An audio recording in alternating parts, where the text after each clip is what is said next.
Welcome back to the Black Hills and Eastern Railroad, everybody. Eric here. Today is a beautiful fall day in southeast South Dakota, and I'm planning to get outside and get some stuff done here after I get done making this clip. But first, I want to walk through a couple of things with you on the Sioux City yard here on my HO scale, Black Hills and Eastern Railroad, that you might find interesting as far as design elements that you might incorporate in your railroad.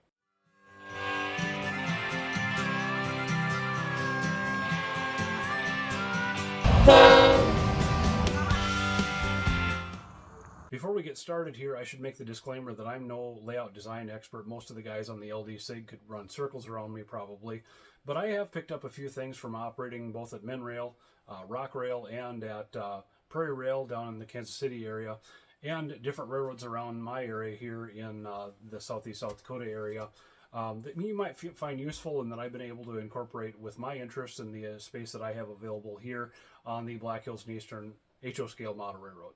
So we're going to get started with the engine facility here on the Black Hills and Eastern Railroad as the today's switch crew gets started firing up the power. And today's power is an SW10 number 437 and an SW12 number 211. You might remember the 211 from the Sioux Falls Pet Switcher episode. I'll go ahead and make a note in the description below so you can see that if you haven't seen that yet. And what I wanted to talk about here with the outdoor power service facility, the engine service facility, is that I made a conscious choice not to put in a roundhouse here or a turntable. And the reason for that is that Sioux City's turntable and roundhouse, at least from the Great Northern side, has been gone for a lot of years. And they have an open air service facility much like this down there in that location. And there is no turntable or roundhouse or anything like that. And there's another reason for that as well, that those items tend to take up a vast amount of real estate on the model railroad, and if you want a turntable of any size, you're investing quite a bit of real estate to being able to put one of those in, and not really getting a whole lot of operations back out of that, unless you desire specifically to, for some reason or the other, to either operate your power in and out of that, to model that, and or maybe to display your power. Anyway, I think this outdoor service facility serves well to display the power anyway, much like the real thing does in Sioux City, Iowa. The switch crew is bringing their power out now and is going to get to work on breaking down a train that's come in recently off the Moorfield Southern.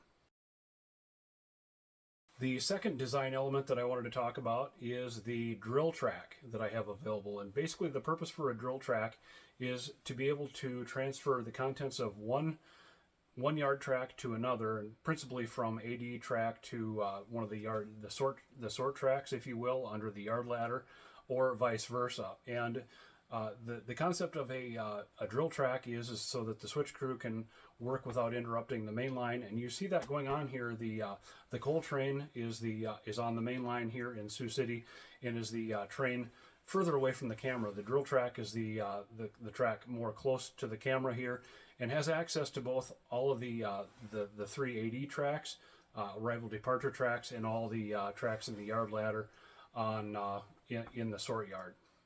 It should be noted that I have drill tracks on both ends of this yard, and so that we're looking at the north one here, but there is one on the south end. But that drill track extends into the Whitewood, South Dakota area, which isn't technically part of the Sioux City yard.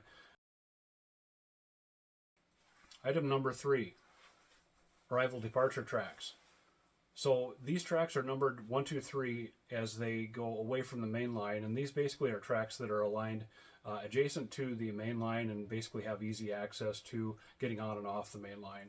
The third track, or track number 3 here, is primarily servicing the northbound or southbound, I guess, Marshall subdivision. It doesn't really have access to the Q connection up to the Edgemont area as it's planned here on the Black Hills and Eastern Railroad. Item number 4, a double-ended yard. I debated about this quite a bit as I was putting in this yard initially, and I decided that finally it'd be really fun to be able to have 2 crews working in the Sioux City yard. A single-ended stub-end yard would have increased track capacity greatly, but it also limits the flexibility as far as the work that can get done here, and the flexibility as far as accessing the rear end of those northbound trains. Item number 5, a double-ended caboose or Waycar track if you're a CB&Q guy. And the reason why I did this is for flexibility again, for switch crews to be able to grab a caboose from either end of the track and tack it on the train.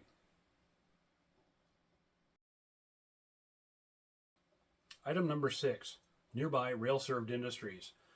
The idea here is that when the yardmaster and the crews, the switch crews are not busy, they will be assigned to go switch out the local industries around the yard. So far, I've only got 1 or 2 tracks that are going to be applicable to that, but still, that's an element that I've enjoyed as a yardmaster or switch engineman.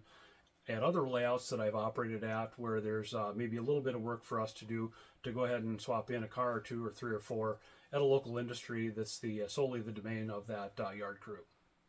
I've not made any solid decisions about what industries will be represented here at Sioux City, but there's a couple of interesting ones that are unique to that area, and I may follow through with putting those in as the layout develops. Because people will ask about the track that I'm using here in the Sioux City yard, my response would be that I'm using almost exclusively secondhand Atlas Code 100 track.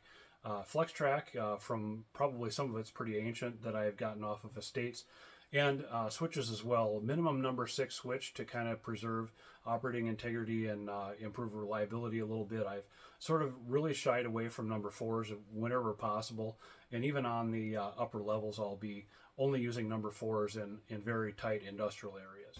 So we've reached the point here where we're going to pull the pin one last time for this episode. I hope you've enjoyed the content here. If you did, smash that like button. Leave me a comment. Do you see something that you really like here in this episode on this 6 elements of yard design in the Sioux City yard?